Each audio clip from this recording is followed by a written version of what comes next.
Every day in her Brisbane studio, Gillette Cox creates breathtaking works of art by doing something she would never have dared to do as a child, using her left hand.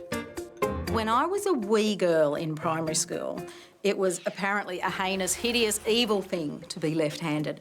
So what they would do when I was caught using my left hand to write or the like, I mean, I'm 5. What was I doing? Drawing things? I don't know. But I would have to stand on top of my desk and then they would beat the back of my legs with a wooden ruler to punish me. I remember bleeding from being hit so hard, and I remember the humiliation. And I was 5, so I super remember being scared that I'd pee my pants while I was standing on that desk being smacked. It was horrible.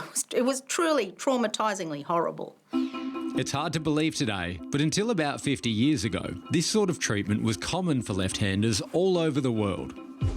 As far back as the Stone Age, lefties have only made up about 10% of the population, which means throughout history, this trait has been considered bad luck at best and just plain wicked at worst. I research a lot about art. I did discover that Eve, as in Adam and Eve, is historically portrayed as having 2 left hands, because having one regular left hand didn't make the woman evil enough. That was shocking to discover that. It turns out that you can't tell whether someone's good or evil by looking at which hand they favour. But genetic epidemiologist Professor David Evans says there's a lot we can learn from studying this trait.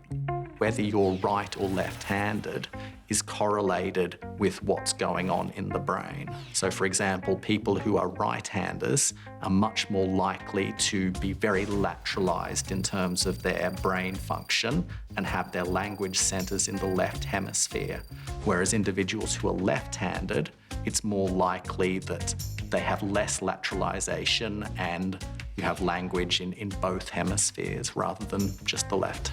If we've got a good understanding of laterality in the brain, then this has implications for developing treatments in the case of stroke, epilepsy, or trauma, where you've got damage to a particular part of the brain. In 2020, Professor Evans and his colleagues at the University of Queensland collaborated with the QIMR, Berghofer Medical Research Institute, to conduct the largest study to date into the genetic factors that determine handedness. We found 41 genes which were associated with being a left-hander and 7 genes that were associated with being ambidextrous. So the reason why that's significant is that nobody knows what causes left-handedness. So if we can find genes that are involved in somehow determining whether someone is left-handed or not, that provides us with clues as to the underlying biology of why people become left-handers. But it turns out genetics are only a tiny piece of the puzzle. Handedness is a really unusual trait in that it's mostly determined by the environment. So normally when you look at traits like height or various diseases, normally it's kind of around about 50% genetic and 50% environmental, but handedness is really unusual in that it's predominantly due to environmental factors. Just what those environmental factors are remains unclear. But as Sydney-based lefty Steve McWork will tell you, there's no question we live in a right-hander's world.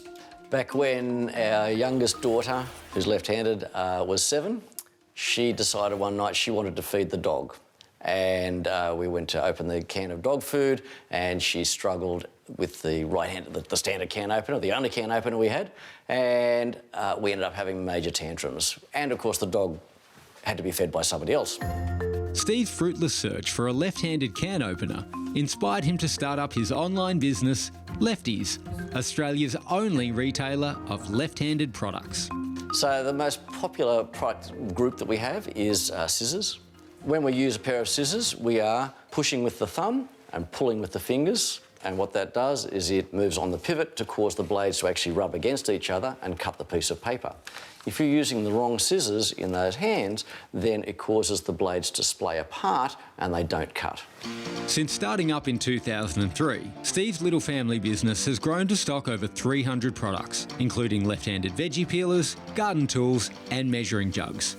But he reckons most right-handers would be surprised at just how many other everyday items aren't left-hand friendly.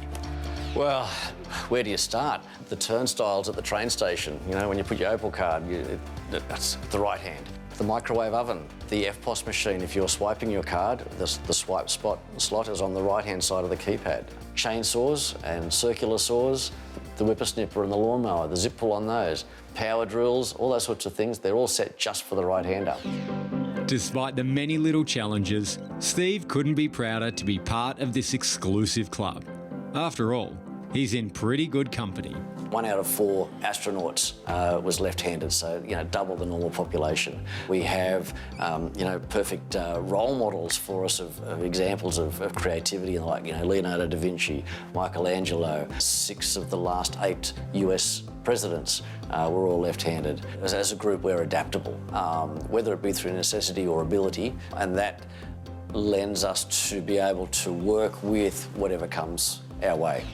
I wish I could get those old teachers who beat me for being left-handed, my sewing teacher who would look at my work that had 4 dodgy right-hand stitches from when she was watching me and 7 good left-handed ones for when her vision was elsewhere.